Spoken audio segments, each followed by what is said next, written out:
선한 목자교회 유기성 목사님이 영성일기 칼럼에 여러분은 어느 음성에 익숙해져 있습니까? 라는 제목의 글을 올린 적이 있는데요. 이런 말이 나오고 있습니다. 어느 교회에 설교차 갔다가 두려운 경험을 했습니다. 교인들 사이에 심각한 내분이 있었는데 서로 저를 붙잡고 상대편에 대한 분노를 쏟아내었습니다. 제가 곤혹스러웠던 것은 상대편의 잘못은 지적하면서 자신이 그렇게 분노하고 있다는 것에 대하여는 아무런 문제의식이 없는 것처럼 보였다는 것입니다. 제게는 그것이 더 큰 문제라고 여겨졌는데 말입니다. 충격적이었습니다. 분노라는 감정에 익숙해지면 사람이 어떻게 되는지를 보았습니다. 자, 이 말은요, 분노라는 감정에 익숙해져 있는 사람들은요, 지금 자기가 다른 사람들을 충격에 빠뜨리고 있으면서도 전혀 알지 못하고 있다는 겁니다. 계시록 3장 17절에 보면 예수님이 라오디게아 교회 성도들을 보고 눈먼 것과 벌거벗고 있는 것을 알지 못하는도다라고 말씀하고 있습니다. 예수님 믿고 교회 다니는 사람 중에도 여러분 영적인 눈이 멀어 있고 흰옷을 입지 않고 벌거벗은 채로 예배 드리는 사람이 있다는 겁니다. 근데 더 큰 문제는 뭔가 하면요, 그 사람들이 지금 자기의 상태를 전혀 모른 채 예배만 드리고 있다는 겁니다. 분노라는 감정에 익숙해 있다 그랬는데요, 이 익숙하다는 말 사전에 찾아보니까요, 서투르지 않고 능숙하다라는 뜻입니다. 서투르지 않고 능숙하다는 말은 무슨 뜻일까요? 습관적으로 반복적으로 그 일을 하고 있다는 뜻입니다. 다른 교회 목사님이 와 있는 자리에서까지 여러분 자연스럽게 분노가 나올 정도라면 늘 습관적으로 하고 있다는 겁니다. 그렇다면 여기서 우리가 한 가지 생각해 봐야 할 것이 있습니다. 교회라는 공동체는 성경에 보니까 예수님의 몸이고 또 하나님의 집이라 그럽니다. 그런 거룩한 곳에 와서 서로 분노하는 것에 익숙해져 있다면, 자, 과연 그런 사람들이 드리는 예배가 하나님이 받으시는 예배일까?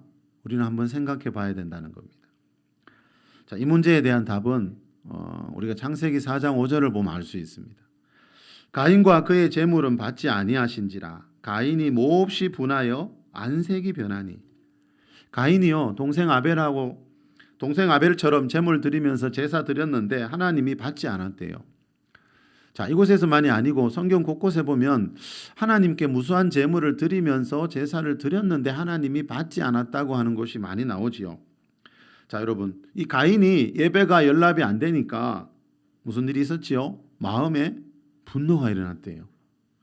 그래서 그 분노 때문에 결국 동생을 죽이는 살인사건으로까지 이어지게 됩니다.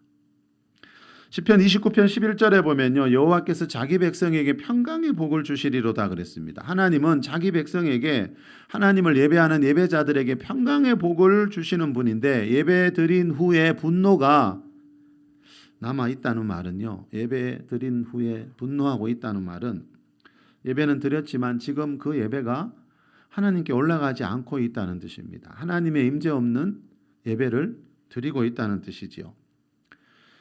자, 그리고 여러분, 이 분노라는 감정은요, 왜 심각한가 하면은 한번 분내는 것으로 끝내지 않고 이 가인의 경우처럼 심하면 살인이라는 그런 최악의 결과를 낳기 때문에 이 성경은 이 분노를 아주 중요한 심각한 문제로 보고 있습니다. 갈라디아서 5장 20절에 보면요, 이 분노는 육체의 일, 육체의 소욕 중에 하나입니다.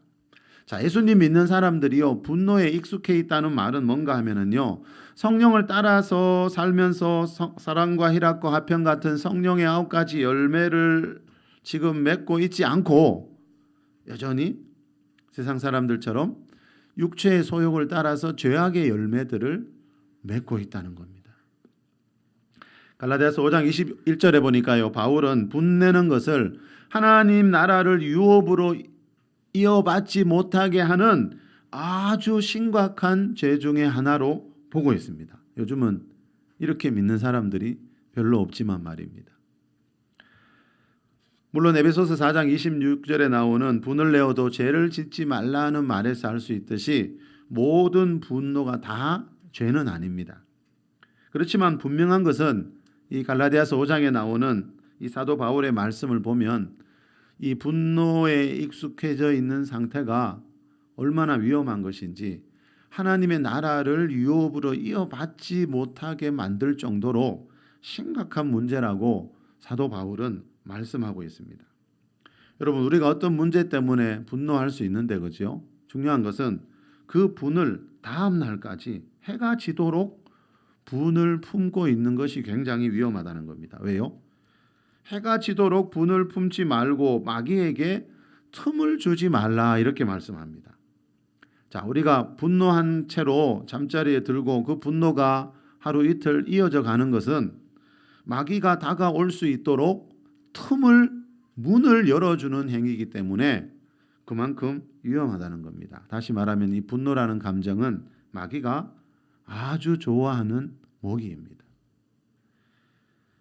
이 말은 분노에 익숙해지면은요, 마귀에 쓰임받는 그런 그릇이 될 수 있다는 겁니다.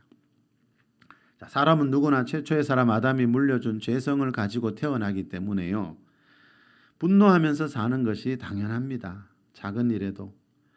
자, 그래서 하나님은 자기 백성들에게 무엇을 주고 싶어 한다고요? 평강의 복을 주시고 싶어 한다는 겁니다.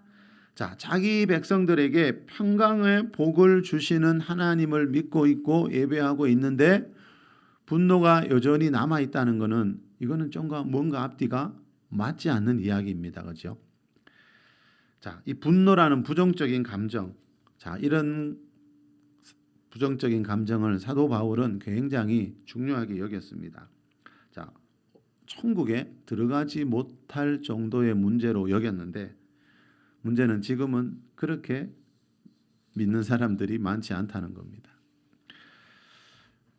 자, 그러니까 이 사도들의 관점과 우리의 관점이 다를 때가 참 많습니다. 하나님의 관점과 우리의 관점이 다를 때가 많습니다. 사람이 어쩌다 보면 분노할 수도 있지.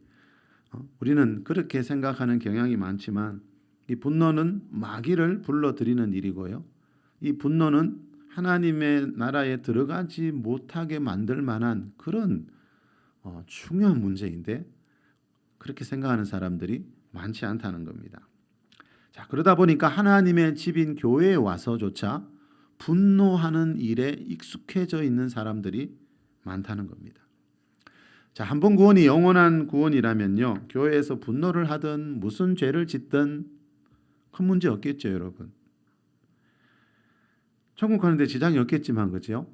한 번 구원이 영원한 구원이라면 우리가 무엇을 하고 어떤 죄를 짓고 살아도 천국 가는데 지장이 없겠지만, 바울은 갈라디아서 5장에서요, 자기가 개척한 갈라디아 교회 성도들을 보고 음행과 우상 숭배와 주술과 분쟁과 시기와 분냄과 같은 이런 육체의 일을 하는 자들은 하나님의 나라를 유업으로 받지 못한다고 말씀하고 있어요. 자, 바울이 보기에 분노는요, 음행 같은 성적인 죄하고요, 우상 숭배하는 죄하고요, 주술과 같은 죄하고요, 같은 급의 문제인데 대부분의 사람들이 그렇게 생각하지 않는다는 겁니다. 그러면 누구 말이 맞을까요? 자, 한 번 구원이 영원한 구원이라고 믿는 사람들은요, 우리가 미래에 지을 죄까지 다 용서받았기 때문에 어떠한 죄를 지으면서 살아도 다 천국 간다라고 이렇게 말하고 있지만요, 중요한 것은 사도 바울은 그렇게 말하고 있지 않다는 겁니다. 중요한 것은 성경은 그렇게 말하고 있지 않다는 겁니다. 자, 바울은 지금 자기가 개척한 갈라디아 교회를 다니는 성도들을 보고요, 여러분들이 비록 사도가 개척한 교회를 다니고 있을지라도 이런 일을 하는 자들은, 이런 육체의 소욕을 따라 사는 자들은 앞으로 하나님의 나라를 유업으로 이어받지 못할 것이라고 말씀하고 있습니다. 자, 이 둘 중에 무엇을 믿는가 하는 것은 자기의 자유이지만, 우리가 어떤 말씀을 믿고 있느냐에 따라서 우리의 미래는 분명히 달라지게 되어 있습니다. 지난 주일에 성령님을 기쁘시게 하는 이유라는 제목으로 말씀을 전한 적이 있습니다. 그리스도인들이 성령님을 근심하게 하지 말고 기쁘시게 해야 하는 이유가 뭘까? 우리는 대부분 막연하게 이야기를 하는데요, 그 이유가 뭔가 보니까 우리가 다 반드시 그리스도의 심판대 앞에 서는 날이 오게 되는데 그때 각각 선악간에 그 몸으로 행한 것을 따라 심판을 받게 되기 때문이라고 사도 바울이 고린도후서 5장 10절에서 말씀하고 있어요. 자, 그래서 바울은 빌립보서 2장 12절에서도요. 항상 복종하여 두렵고 떨림으로 너희 구원을 이루어 가라는 말씀을 하고 있습니다. 구원을 이루어 가라, 구원을 이루라는 말은요. 자, 바울이 이렇게 죄에서 구원받아서 교회 다니는 성도들을 보고 구원을 이루라고 말하는 이유는요. 지금 교회 다니는 사람들이 받고 있는 그 구원은 성경에서 말하는 완성된 구원이 아니기 때문입니다. 그런데 이왕이면 즐겁고 기쁘게 구원을 이루어 가라고 하지, 그죠? 듣기도 좋게, 그죠? 그런데 성경을 보면 사도 바울은 즐겁고 기쁘게 구원을 이루어 가라고 하지 않고요. 왜 두렵고 떨리는 마음으로 구원을 이루어 가라고 하는지를 우리가 생각해 봐야 한다는 거죠. 그 이유가 뭘까요, 여러분? 그 이유는요. 방금 말씀한 것처럼 그리스도의 심판대 앞에 서는 날이 오게 되는데 그 심판대 앞에 서는 날 구원을 이루지 못하는 사람들, 구원을 완성하지 못하는 사람들이 있기 때문에 바울은 두렵고 떨림으로 구원을 이루어 가라고 말씀하고 있습니다. 다시 말하면 구원의 길에서 시작은 했는데 어떤 목사님 표현에 의하면 그죠? 완주하지 못한 사람들, 그죠? 끝까지 달려가지 못한 사람들이 있기 때문에 두렵고 떨리는 마음으로 구원을 이루어 가라고 사도 바울은 말씀하고 있습니다. 자, 이것을 보고 베드로 사도는 베드로전서 1장 17절에서 이렇게 표현합니다. 각 사람의 행위대로 심판하시는 이를 너희가 아버지라 부른즉 너희가 나그네로 있을 때를 두려움으로 지내라. 자, 여러분, 예수님 믿은 뒤에 성령을 따라 살지 않고 세상 사람들처럼 육체의 소욕에 빠져 살다 보면 무슨 일이 있는가 하면은요, 그 행위대로 심판받는 날이 오기 때문에 우리가 하나님을 한편으로 기뻐하면서도 한편으로는 두려워하는 마음으로 하나님 앞에 나와야 한다는 거죠. 자, 사도 바울은요, 고린도전서 9장 27절에서 내가 남에게 전파한 후에 나 자신이 도리어 버림을 당할까 두려워하고 있다는 말도 했지요. 자, 그래서 나는 내 몸을 치면서, 그 앞에 보면 절제라는 말이 나오는데요, 모든 일에 절제하면서 내 몸을 날마다 치면서 살아가고 있다고 사도 바울이 말씀해요. 자, 여러분, 바울은요 성도들에게만 두렵고 떨림으로 구원을 이루라고 한 게 아니고요, 자기 자신도요 그런 마음으로 그렇게 하루하루를 살았다는 겁니다. 자, 여러분, 베드로와 그죠? 바울과 같은 이런 사도들 마음 안에 두려움이 있었다면 그 두려움은 우리도 가지고 있어야 할 두려움이라는 거죠. 초대교회 성도들 안에 있었던 두려움이라면 그 두려움은 우리에게도 필요하다는 거지요. 데살로니가전서 5장 16절에 보면 우리가 잘 알듯이 바울이 항상 기뻐하라 그래요. 여러분, 항상 기뻐하라고 했던 바울이 두려워하라고 말하고 있어요. 이 둘이 안 맞는 말 같지만 조화를 이룰 수 있다는 거죠. 성경 말씀은요, 한쪽만 보게 되면은요, 성경에서 말하는 하나님이 아닌 엉뚱한 하나님, 다른 하나님을 믿게 됩니다. 자, 그래서 이 성경의 전체를 보는 눈이 굉장히 중요하다 그랬죠. 시편 1편 11절에 보면요, 여호와를 경외함으로 섬기고 떨며 즐거워할지어다라는 말씀이 나와요. 하나님을 떨면서 두려워하면서 하나님을 즐거워하라는 거예요. 자, 사도 바울의 말씀과 똑같습니다, 여러분. 자, 하나님에 대한 여러분 두려움, 왜 하나님을 기뻐하는 것만이 아니고 두려워해야 되는가 하면요, 하나님에 대한 두려움이 없을 때요, 육체의 소욕에 빠져서 죄 가운데 살게 되기 때문입니다. 유기성 목사님이 이 칼럼에서 이런 말도 합니다. 주님과 우리 사이가 정상적이라면 교인들 사이에 다툼이 생기면 세상이 뒤집어질 일이 일어난 것처럼 여겨질 것입니다. 여러분, 교회 안에요 다툼이 생기고 분노하는 일이 생기면요, 주님과 사이가 정상적인 사람이라면 주님과 사이가 정상적인 사람들이 그런 일을 보게 되면 세상이 뒤집어질 것처럼, 그런 일이 일어난 것처럼 놀랍게 여긴다는 거예요. 이 뒤에 이런 말이 나옵니다. 그것은 마귀의 역사이기 때문입니다. 자, 주님과 우리 사이가 정상적이라는 말은요, 우리가 하나님이 찾으시는 예배자라면이라는 뜻입니다. 또 한편으로는요, 우리가 육체의 소욕을 버리고 성령을 따라 살고 있다면이라는 뜻입니다. 자, 그 사람이 여러분 아벨처럼 다윗처럼 성경에 나오는 그 예배자들처럼 하나님이 찾으시는 예배자라면요, 교회 안에서 다툼이 일어나고 분노가 일어나는 걸 보면요, 세상이 뒤집어질 만한 일이 일어난 것처럼 놀라게 된다는 겁니다. 왜요? 그것은 마귀의 역사이기 때문에. 지금 마귀가 내 교회에 들어와서 휘젓고 있기 때문에. 자, 이렇게 주님과 정상적인 관계를 맺고 있는 사람들은요, 교회 안의 다툼과 분노 이런 것들을 그만큼 심각한 문제로 여기고 있다는 겁니다. 자, 우리는 여러분 그리스도인들은 그죠? 육체의 소욕, 예전에 예수님 믿기 전에 짓던 그런 죄악들, 그죠? 세상 쾌락들 버리고 성령을 따라 살면서 갈라디아서 5장에서 말하는 성령의 9가지 열매를 맺으면서 살라고 부름받은 자들이거든요.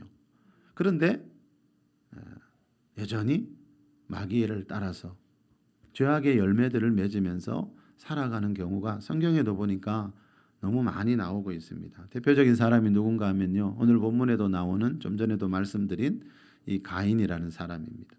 오늘 본문 우리 10절에서 12절 한번 더 읽어보겠습니다. 이러므로 시작. 이러므로 하나님의 자녀들과 마귀의 자녀들이 드러나나니 무릇 의를 행하지 아니하는 자나 또는 그 형제를 사랑하지 아니하는 자는 하나님께 속하지 아니하니라. 우리는 서로 사랑할지니 이는 너희가 처음부터 들은 소식이라. 가인같이 하지 말라. 그는 악한 자에게 속하여 그 아우를 죽였으니 어떤 이유로 죽였느냐. 자기의 행위는 악하고 그의 아우의 행위는 의로움이라. 자, 가인은 하나님이 하나님의 형상대로 창조한 최초의 사람, 아담과 하와가 낳은 첫째 아들이지요, 그죠? 그리고 모태신앙인입니다.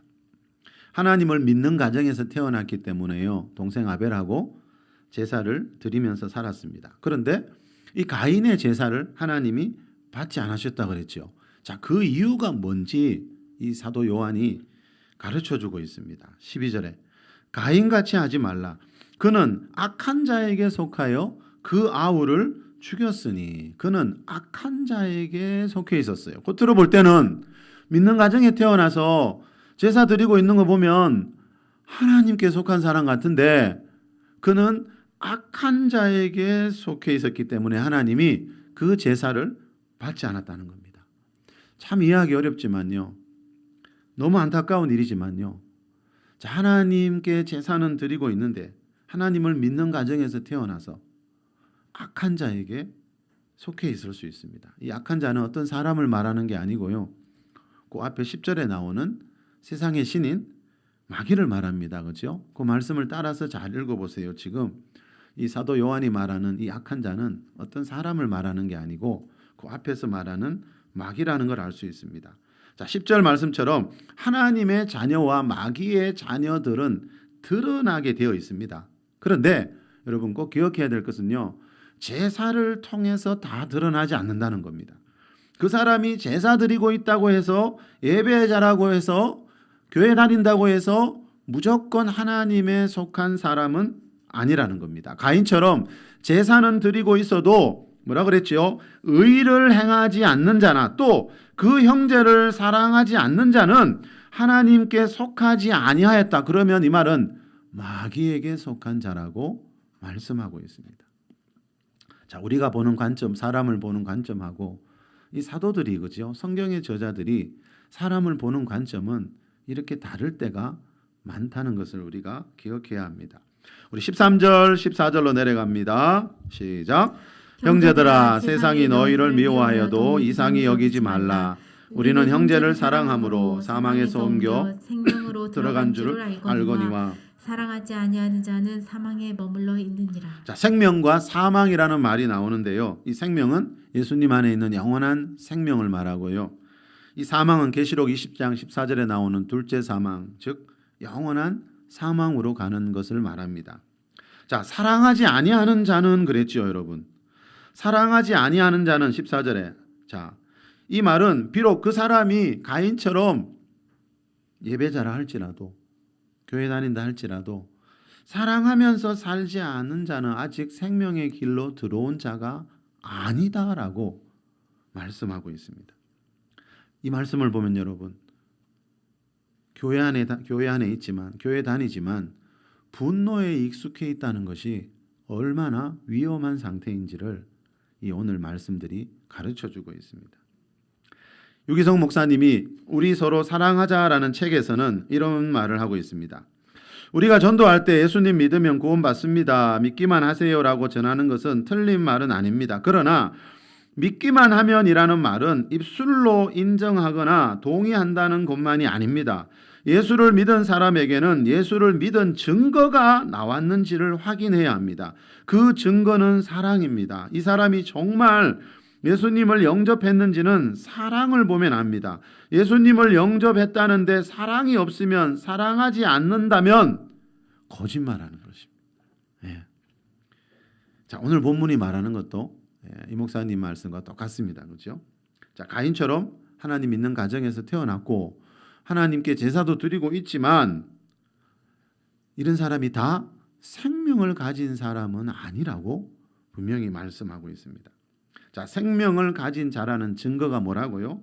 그 사람이 형제를 사랑하면서 살고 있는가, 사랑하지 않는가, 거기에 달려 있다는 거죠.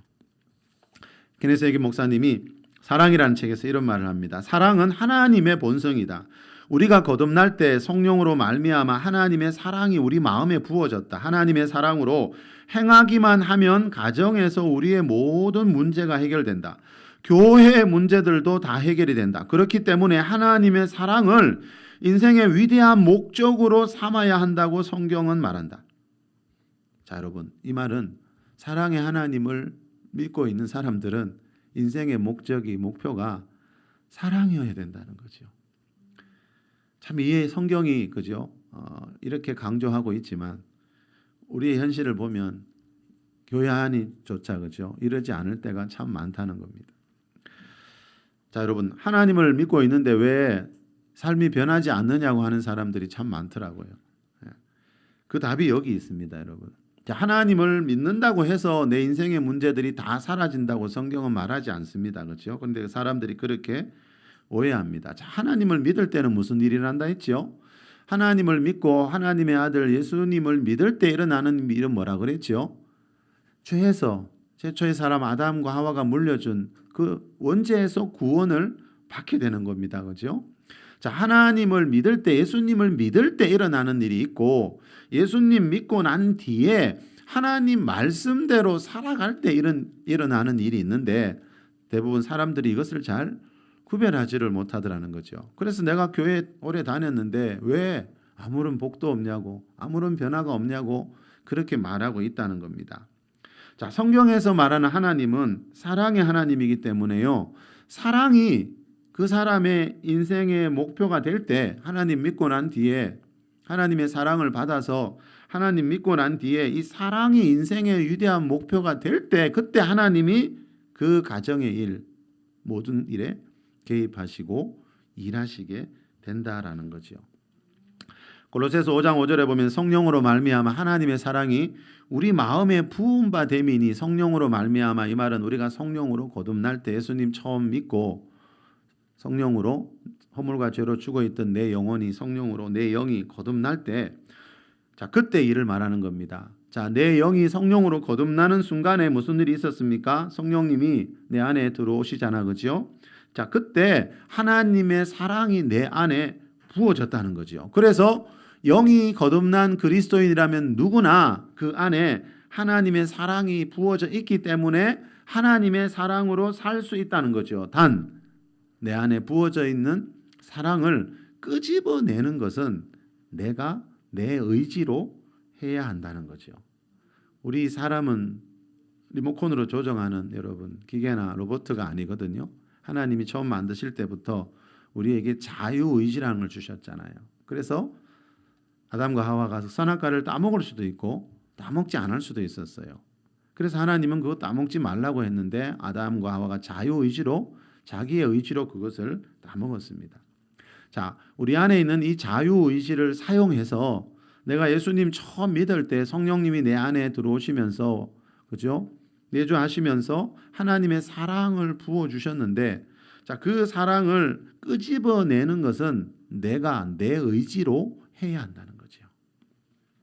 자, 15절로 내려갑니다. 15절, 16절입니다. 그 형제를 시작. 그 형제를 미워하는 자마다 살인하는 자니 살인하는 자마다 영생이 그 속에 거하지 아니하는 것을 너희가 아는 바라. 그가 우리를 위하여 목숨을 버리셨으니 우리가 이로써 사랑을 알고 우리도 형제들을 위하여 목숨을 버리는 것이 마땅하니라. 자, 우리도 형제들을 위하여 목숨을 버리는 것이 마땅하도다. 자, 여러분, 이 말은 한 교회 성도들은 그죠? 서로 분노하기 위해서 만난 사이가 아니고 서로를 위해 목숨을 버리기까지 사랑하면서 살라고 만난 사이라는 거죠. 여러분, 목숨을 버리기까지 서로 사랑해야 될 사람들이 다투고 분노하고 있으니까 이게 세상이 뒤집어질 만한 큰일이라는 거예요. 하나님의 마음을 가진 사람들이 볼 때는. 15절에 보니까 그 형제를 미워하는 자마다 살인하는 자니 그랬지요. 미움은 살인입니다. 미움은 마음으로 하는 살인입니다. 칼로 하는 살인이 아니고 미움은 마음으로 하는 살인입니다. 여러분, 누군가를 미워하기 때문에 다투고 분노하는 거잖아요. 여러분, 미움이 살인이라면 그러면 분노는 얼마나 큰 살인일까요? 마음으로 미워하는 것만 해도 여러분 그 사람을 죽인 건데 그 사람 앞에서 여러분 분노하는 것은 얼마나 큰 살인이냐 이 말입니다. 교회 안에 살인자가 많을 수 있다는 거죠. 그러니까 세상이 뒤집어질 만큼 큰일이라는 겁니다. 자, 살인하는 자마다 영생이 그 속에 거하지 아니하는 것을 너희는 아는 바라. 자, 살인하면서 사는 사람은 그 안에 영생이 거할 수가 없다는 거지요. 너희는 아는 바라. 초대교회 성도들은 이걸 알고 있었습니다. 그런데 지금은 이 부분에 대해서 모르는 분들이 너무 많더라고요. 그러니까 교회 안에서 분노하는 일에 익숙해져 있는 겁니다. 여러분, 초대교회 성도들은 이것을 알고 있었어요. 사도들이 가르쳤어요, 그렇게. 근데 지금은 이렇게 믿지 않더라고요, 많은 분들이. 그러니까 열심히 하나님의 집에 와서 분노하고 있는 겁니다. 여러분, 사람을 미워하면서 마음으로 살인죄를 짓고 있는 사람들 안에는 영생이 그 속에 거하지 않는다는 것을 사도들도 알고 그래서 성도들에게, 초대교회 성도들에게 가르쳤는데 지금은 이것을 모르는 경우들이 너무 많더라는 겁니다. 자, 이것을 모르다 보니까 목숨을 다해 사랑해야 할 사람들을 향해서 분노하고 있는 것. 자, 17절, 18절입니다. 누가 시작. 누가 이 세상의 재물을 가지고 형제의 궁핍함을 보고도 도와줄 마음을 닫으면 하나님의 사랑이 어찌 그 속에 거하겠느냐. 자녀들아, 우리가 말과 혀로만 사랑하지 말고 행함과 진실함으로 하자. 자, 말과 혀로만 사랑하지 말라는 말은 말과 혀로 하는 사랑도 때로는 필요하다는 거죠. 그죠? 자, 말과 혀로 사랑해야 될 때도 있지만 말과 혀로만 사랑하지 말고 행함으로 사랑하자. 이 행함이 뭐지요? 바로 앞절 17절에서 말하는 이 세상의 재물을 가지고 이 뜻입니다. 그래서 참된 사랑은 자기 재물을 가지고 하는 게 사랑의 참된 사랑이라는 거죠. 그러나 때로는 말과 혀로 하는 사랑도 필요하다는 겁니다. 때로는 말로 사랑을 표현하고 때로는 재물로 사랑을 표현하라는 겁니다. 이 말과 재물은 사랑을 표현하는 다양한 도구 중에 하나라는 거죠. 요한일서 4장 9절에 보면요, 하나님의 사랑이 우리에게 이렇게 나타난 바 되었으니 라는 말씀입니다. 이렇게 하나님의 사랑이 이렇게 나타난 바 되었다. 하나님은요, 우리를 향한 사랑을 이런 도구를 통해서 보여주셨어요. 그게 뭐지요? 예수님의 십자가입니다. 이 예수님의 십자가는요, 예수님이 십자가에서 흘리신 보혈은요, 하나님이 하나님의 사랑을 우리에게 전달해 주는 도구였습니다. 하나님은 예수님의 십자가를 통해 자기의 사랑을 우리에게 전달해 주셨다는 겁니다. 자, 하나님이 그러셨듯이, 그죠? 자, 하나님이 사랑을 전할 때 어떤 도구를 사용하셨듯이 우리도 마찬가지라는 거죠. 우리도 누군가에게 사랑을 베풀 때는 반드시 어떤 사랑의 도구가 필요하다는 겁니다. 마음으로만 하는 사랑은 진정한 사랑이 될 수가 없다는 거죠.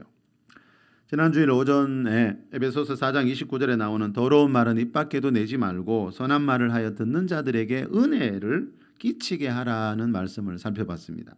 자, 여러분, 듣는 자들에게 은혜를 끼치는 말, 내 입에서 나가는 어떤 말이 듣는 자들에게 은혜가 된다면 그게 뭐라는 겁니까? 그게 바로 사랑의 도구라는 거죠. 자, 그래서 은혜로운 말도, 그죠? 사랑의 도구 중에 하나입니다. 게리 체프몬이라는 상담가가 쓴 이 5가지 사랑의 언어라는 책에 보면 이런 말이 나옵니다. 당신의 사랑, 소통이 되게 하라. 사랑하지만 언어가 다른 두 사람. 사랑하는 마음이 전달되지 못하고 오히려 오해와 상처가 쌓인다. 심한 경우는 결별에까지 이르게 한다. 사랑하지 않기 때문이 아니라 사랑이 소통되지 않기 때문이다. 자, 여러분, 그 사람을 향한 사랑하는 마음이 내 안에 있기는 하지만 사랑이 소통되지 않으면, 오고 가지 않으면, 어떤 도구를 통해서 그 사랑이 드러나지 않으면 그건 사랑이 될 수가 없다는 거예요. 자, 사랑하지만 언어가 다른 두 사람이라는 말이 나왔죠. 자, 사랑은 하고 있지만 그 두 사람의 언어, 사랑의 언어가 달라요. 사랑의 도구가 달라요. 다시 말하면 사람들마다 자기가 원하는 사랑의 도구가 있다는 겁니다. 자기가 가장 좋아하는 사랑의 도구가 있다는 거죠. 자, 그래서 누군가에게 여러분, 우리가 사랑하는 마음을 전할 때는 이왕이면, 그죠? 그 사람이 가장 원하는, 가장 좋아하는 사랑의 도구는 뭔지, 자, 그런 것들을 살피면서 전해야 한다는 거죠. 이 책에서 이 저자가 말하는 5가지 사랑의 언어는요, 인정하는 말, 함께하는 시간, 선물, 봉사, 스킨십입니다. 자, 이 저자는요, 이러한 사랑의 도구들을 사용해서 사랑을 전하라는 겁니다. 자, 이 책 4장의 제목이 뭔가 하면요, 인정하는 말입니다. 이 인정하는 말의 제목 아래 보면 이런 말이 나옵니다. 칭찬하는 말이나 감사의 표현은 사랑을 전달하는 강력한 도구이다. 자, 말도 여러분, 그죠? 우리가 물론 제물로 사랑을 해야 하지만 이 말도 잘 사용하면, 그죠? 이 칭찬하는 말이나 감사를 표현하는 이런 말들은요, 내 안에 있는 사랑을 전달하는 강력한 도구가 될 수 있다는 거죠. 여러분, 사랑을 전달하는 강력한 도구가 있대요. 여러분, 이 세상에서요, 사랑을 전달하는 강력한 도구들이 가장 많이 쌓여 있는 곳이 어디여야 합니까? 사랑의 하나님 믿고 있는, 그죠? 하나님의 집인 교회겠지요. 근데 만약 그 반대의 일이 일어난다면 하나님 마음은 얼마나 아프시고 또 그곳에 하나님의 마음을 가진 자들은 얼마나 세상이 놀랄 만한 것처럼, 세상이 뒤집어질 것처럼 그렇게 놀라게 된다는 거죠. 자, 여러분, 왜 교회 안에 여러분 이 사랑의 다양한 도구들이 많아야 합니까? 우리가 믿는 하나님은 사랑의 하나님이라고 하나님이 말씀했기 때문입니다. 하나님이 십자가라는 도구를 통해 우리에게 하나님의 사랑을 전해 주셨듯이, 그죠? 우리도 어떤 사랑의 도구를 가지고 누군가에게 하나님의 사랑을 전하는 삶을 살아야 한다는 거죠. 그래서 오늘은 여러분 예배 드리면서 내가 주로 사용하는 사랑의 도구는 어떤 것인가, 또 몇 개쯤 있는가, 또 새로운 도구들을 더 개발할 수는 없는가, 우리가 이런 문제들을 한번 점검해 봤으면 합니다. 사랑을 전하는 도구들은요, 많을수록 사랑의 하나님이 기뻐하실 겁니다. 자, 이런 사랑의 다양한 도구들을 가지고 우리가 하나님의 사랑을 전하면서 하루하루 살아가는 하나님의 백성들이 다 될 수 있기를 예수 그리스도의 이름으로 축원합니다. 우리 잠시 기도합시다, 여러분.